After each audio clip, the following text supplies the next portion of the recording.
presiden ke-8 kita ini menerima warisan. Warisannya adalah luar biasa. Selama kurang lebih 10 tahun menambah hutang 15.000 kurang lebih. Warisan kedua, dijualnya sumber daya alam ke Tiongkok yang tidak meningkatkan APBN, bahkan sumber dayanya hilang. Kemudian warisannya APBN 90% itu dari pajak. Jadi ternyata untuk hidup bernegara di negeri ini hanya bertompang atau rakyat yang menanggung. Ini sangat luar biasa. Kemudian infrastruktur, banyak proyek yang mangkrak, bandara, bahkan waduk-waduk juga banyak yang mangkrak. Ini mengakibatkan kesenjangan sosial yang sangat luar biasa. Ini adalah warning bagi kita semuanya.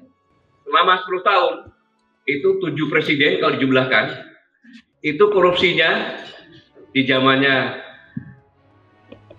Pak Jokowi jadi presiden, itu 100% lebih. Baik kualitas maupun kuantitasnya. Dan yang terjadikan lagi, banyak pendiaman oleh pejabat pemerintah tertinggi ini terhadap korupsi-korupsi bawahannya. Yang tanda kutip bahan untuk penyanderaan. Sama-sama kita udah tahu itu. Kemudian yang lebih menyedihkan lagi bahwa beras di negeri kita ini harganya 20% lebih tinggi dari harga internasional. Ini warning yang sangat luar biasa. Kemudian pekerja yang kena PHK ada 46.000.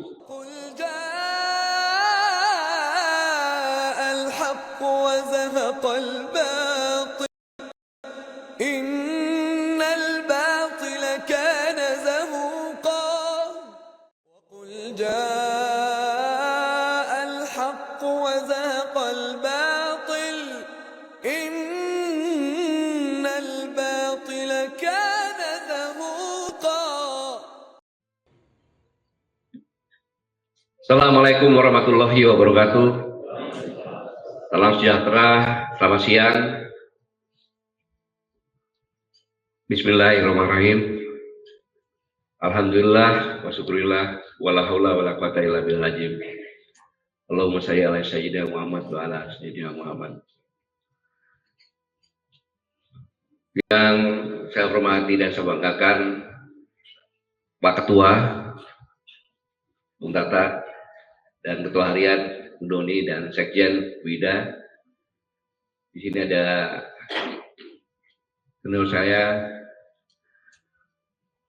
Bang Fahru Roji, dan ada mana Pak Kumis tadi itu? Bang Narko. Beliau ikut mencetak saya itu karena saya 82, beliau 78.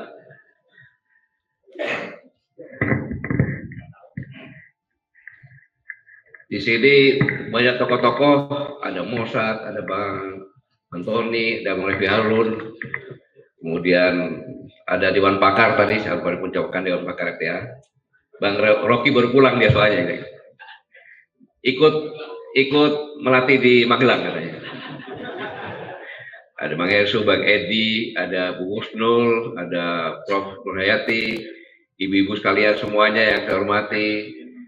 Bang Marwan, Batubara, kemudian tokoh dari Jawa Barat tuh yang tidak pernah berhenti mengisi media kita, dan banyak bapak-bapak ibu sekalian yang saya hormati yang saya sebutkan satu persatu. Tentu saya katakan sini, saya mengajak kita semuanya bersyukur dari Allah Subhanahu Wa Taala, Tuhan Yang Maha Esa. Akhirnya Jokowi bisa digantikan. Itu yang perlu sama-sama kita syukuri sama-sama. Apapun juga itu. Tapi sama-sama kita juga punya perasaan yang luar biasa ketika pidato kenegaraan pertama disampaikan oleh Bapak Presiden. Semuanya kita merasa sangat luar biasa. Beliau benar-benar menyadari bahwa sebagai seorang presiden itu adalah kepala pemerintahan yang diamanatkan dalam preambel pembukaan Undang-Undang 45 membentuk pemerintahan untuk melindungi segenap bangsa, berdarah, mencerdaskan, mensejahterakan, dan ikut perdamaian dunia. Jadi mengatakan rakyat, dan sangat luar biasa. Sehingga kita semuanya timbul optimis. Tapi kemudian begitu kabinet merah putih, mulai lagi tergerus lagi. Tapi saya berusaha untuk berpikiran positif. Mengapa ini terjadi? Karena Presiden ke-8 kita ini menerima warisan. Warisannya adalah luar biasa. Selama kurang lebih 10 tahun menambah hutang 15.000 kurang lebih. Warisan kedua, dijualnya sumber daya alam ke Tiongkok yang tidak meningkatkan APBN. Bahkan sumber dayanya hilang. Kemudian warisannya APBN 90% itu dari pajak. Jadi ternyata untuk hidup bernegara di negeri ini hanya bertompang atau rakyat yang menanggung. Ini sangat luar biasa. Kemudian infrastruktur, banyak proyek yang mangkrak, bandara, bahkan waduk-waduk juga banyak yang mangkrak. Ini mengakibatkan kesenjangan sosial yang sangat luar biasa. Ini adalah warning bagi kita semuanya. Kemudian menonjol lagi ini, bahwa pada tahun 2017 judi online itu hanya sekitar 2 triliun, tetapi 2023 sudah lebih dari 350 triliun. Itu yang main judi itu masyarakat bawah, bukan masyarakat menengah. Mereka sudah kekurangan, tidak ada kerjaan, nganggur, bakar uang. Sehingga banyak mungkin Bapak Ibu sekalian yang dimintain oleh orang dekatnya atau pembantu, kemudian minta bantuan, kemudian ada di tempat saya yang bekerja, akhirnya dia cerai karena mengumpulkan duit untuk beli Grab, ternyata suaminya pulang, Grabnya udah jual hanya untuk judi online. Ini suatu hal yang sangat menyedihkan. Ini kan tanda-tanda bahwa kemiskinan dan pengangguran. Selama 10 tahun itu 7 presiden kalau dijumlahkan, itu korupsinya di zamannya Pak Jokowi jadi presiden itu 100% lebih, baik kualitas maupun kuantitasnya. Dan yang terjadikan lagi, banyak pendiaman oleh pejabat pemerintah tertinggi ini terhadap korupsi bawahannya, yang tanda kutip bahan untuk penyanderaan. Sama-sama kita udah tahu itu. Kemudian yang lebih menyedihkan lagi, bahwa beras di negeri kita ini harganya 20% lebih tinggi dari harga internasional. Ini warning yang sangat luar biasa. Kemudian pekerja yang kena PHK ada 46.000. Ini berita Kompas 2 September 2024, tetapi yang terbaru Sritek pun kena pilot dan kemungkinan 20.000 lagi. Bayangkan. Kemudian selanjutnya deflasi 5 bulan berturut-turut. Deflasi itu masyarakat tidak punya uang sehingga barang-barang harus jual murah, perusahaan rugi. Perusahaan rugi menyebabkan PHK dan seterusnya. Dan 9,89 generasi Z di Indonesia menganggur. Kemudian ini yang berbahaya, banyak kelas menengah yang jatuh miskin. Padahal standar untuk melihat negara itu stabil, sejahtera, ya kelas menengahnya yang kita lihat. Ini kelas menengah turun jadi miskin dan dia tidak dapat BLT karena datanya masih kelas menengah. Ini saya alami sendiri. Hanya sebagai buruh harian dia pinjam uang ke saya. Pak, saya pinjam uang. Loh, kan kemarin kamu baru bantu. Iya Pak, anak saya yang baru bantu Pak. Dia beli angsuran rumah dengan harapan dia punya gaji. Ternyata sekarang PHK Pak. Itu yang terjadi. Sehingga Bank Dunia mengingatkan bahwa ancaman resesi. Ini adalah kondisi kita sekarang ini yang membuat yang membuat masyarakat sulit karena memang tidak ada pekerjaan. Ditambah ditekan lagi pajak makin tinggi. Selesai sudah itu. Ini warisan yang pertama.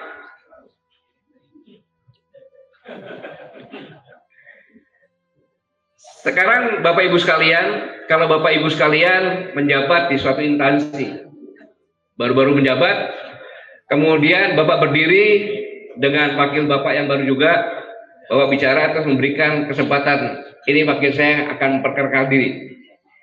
Tentunya logika berpikirnya, si wakil ini kan bicara sebentar, saya gini, dikembalikan lagi kan? Etikanya begitu nggak? Kayak gitu. Tetapi ada yang sangat tidak beretika. Karena memang kenapa tidak beretika? Karena dia di atas angin. Ketika sang paman menyampaikan, alhamdulillah salah satu sudah bisa selesai, batas umur minimal sudah selesai, tinggal batas umur maksimal. Bisa terjadi yang umur maksimal ini tidak bisa maju sebagai presiden. Ingatkan itu kan? Itu berarti sang paman mengancam. Sehingga besoknya, pada saat itu Pak Prabowo mendeklarasikan di rumahnya tanpa dihadiri oleh wakil. Karena harus menunjukkan bahwa hai paman, ponakanmu akan jadi wakil saya. Itu saya waktu itu di bukan dengan Bang Rafli, saya sampaikan kalau saya jadi Prabowo itu pun akan saya lakukan untuk keselamatan saya. Kalau enggak, nggak jadi. Karena itu maka pada saat deklarasi di sana, Anda bayangkan seorang yang berbaring umurnya, Pak Prabowo 73 dia 37, ya kan? Dengan gagah perkasa bicara seperti ini.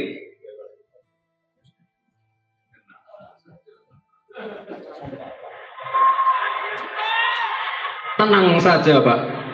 Saya sudah ada di sini. Bayangkan.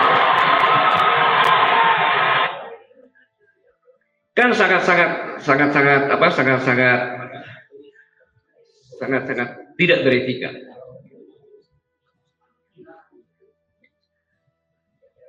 Maka timbul pertanyaan, mengapa kok terjadi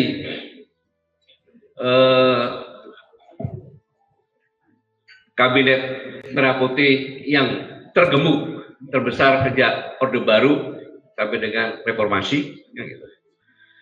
Padahal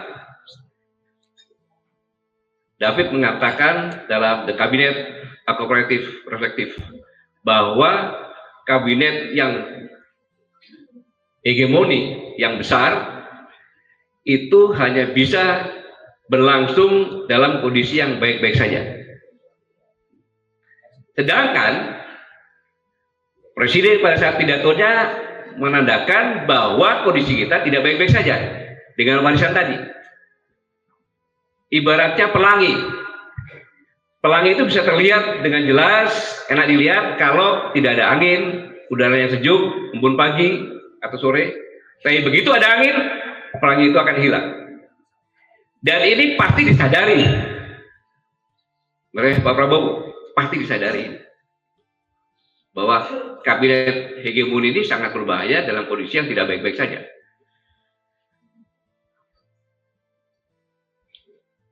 Tapi Ansel dan Gates juga menyatakan bahwa cooperative governance ini adalah bahwa pemerintahan dalam suatu negara sangat kompleks.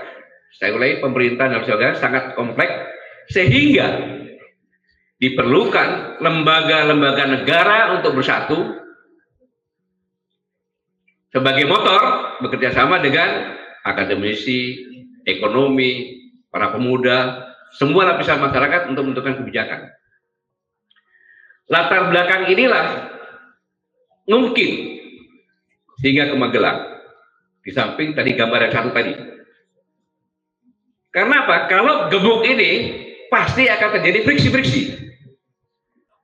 Friksi-friksi nanti bisa terjadi perpecahan. Dan friksi itu sudah mulai terlihat.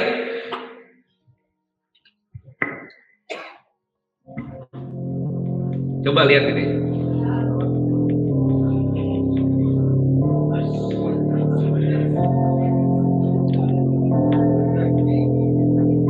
Tuh, lihat cium tangan. Dengan presiden tidak cium tangan, tapi dengan presiden cium tangan. Ini udah tanda-tanda. Seperti yang tadi Bung Luki Gerung sampaikan. Friksi terjadi. Bisa terjadi politbiro nanti dalamnya, organisasi dalam organisasi. Tetapi memang keharusan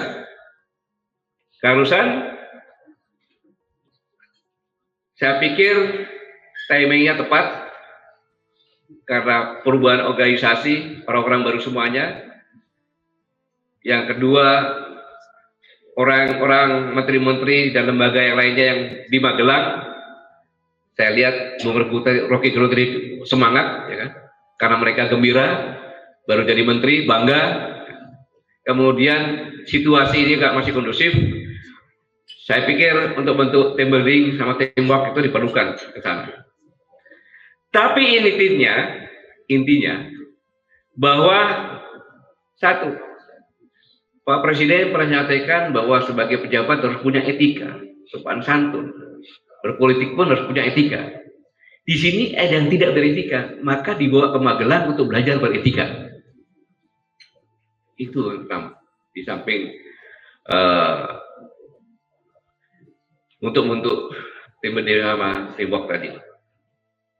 Karena ke Magelang dari Presiden Istana mengatakan untuk membuat heroisme, keberanian bersama-sama, ini yang dilakukan. Jadi saya pikir dengan ke Magelang tersebut, walaupun tadi kita agak pesimis yang disampaikan sama Bang Rocky tadi ya, tetapi hal ini yang sangat penting sekali, karena mau tidak mau, suka tidak suka, bahwa pemerintahan yang sekarang ini menentukan hidup matinya bangsa ini. Mengapa? Ketika tahun 2030 kita bonus demografi 2 kali, ya, jumlah bonus demografi kita 2 kali dari usia produktif.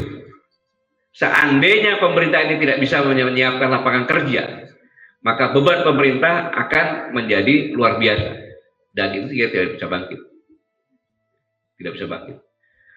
Disinilah dalam diskusi ini saya ingin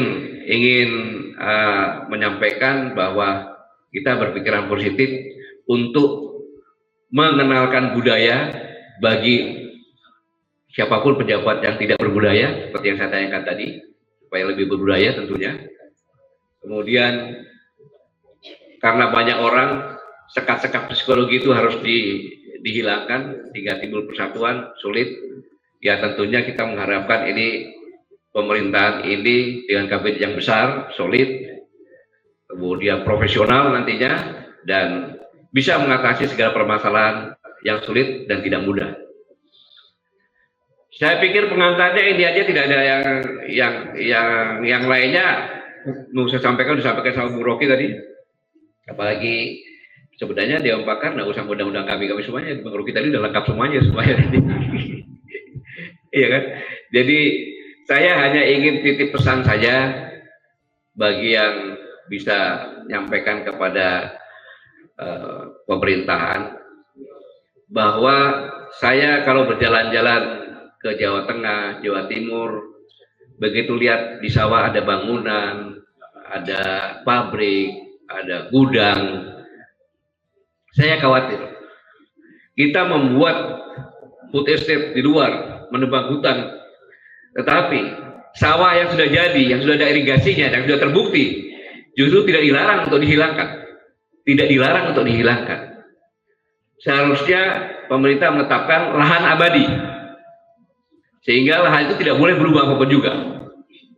Kalau berubah, kena pidana. Karena kalau ini tidak dilakukan, hutan kita akan gundul dengan alasan itu. Dan belum tentu hutan-hutan yang dibuat sawah itu bisa produktif. Seperti di Merauke, mudah-mudahan yang buat di sana paham. Di Merauke itu kalau nggak salah pasang surut airnya itu sampai 4 meter, bahkan lebih. Dan datar dari tidak ada gunung di Merauke itu. Sehingga kalau surut, pasang surut itu airnya bagus. Tapi begitu pasang, sungai itu air. Kemudian kalau musim kemarau dia kena data dari Australia itu bisa 4 bulan 5 bulan, datanya pecah-pecah. Yang saya tanya, kalau ada 1 juta sawah, airnya dari mana? Mudah-mudahan dipikirkan, sehingga belum lagi kalau kita bicara masalah tingkat keasaman. Jadi saya mau sampaikan sangat disayangkan apabila kita membuat jutaan hektar di luar, tetapi yang sudah siap dengan irigasinya kita biarkan. Sama saja di Sumatera itu sebenarnya cadangan oleh Belanda untuk sawah, tapi digunakan sawit ya luar biasa, mudah sekali. Saya pikir kondisi sekarang ini sangat mengkhawatirkan karena orang yang tidak sampai 10% itu semakin hari semakin kaya, rakyatnya semakin hari semakin miskin.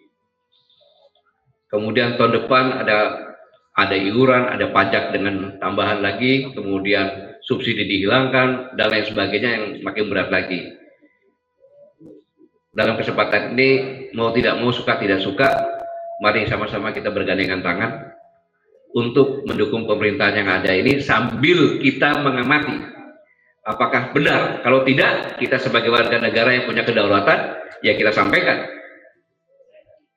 Saya mengajak kita semuanya ini mendukung dengan cara satu. Kita tekan KPK dan pemerintah untuk benar-benar jangan tebang pilih untuk memberantas korupsi. Yang sudah ada di KPK yang waktu itu takut, sekarang kita tuntut lagi untuk diperiksa, ditegaskan lagi karena ini perintah presiden. Kemudian kalau ada rakyat yang berbicara, rakyat adalah tuan di negeri ini, dan presiden mengatakan dia harus merdeka, kita tuntut supaya benar-benar merdeka. Sama-sama kita bergandengan tangan, karena ini adalah peluang yang diberikan oleh seorang presiden dalam pidato yang pertama didengar oleh dalam negeri maupun negara luar negeri untuk memberantas korupsi dan untuk memberikan kemerdekaan sesungguhnya bagi rakyat yang belum merdeka. Saya pikir ini, terima kasih Bang atas waktu yang diberikan. Saya tidak bisa lama-lama karena saya juga harus ada acara. Saya pikir ini aja. Sekali lagi terima kasih. Assalamualaikum warahmatullahi wabarakatuh.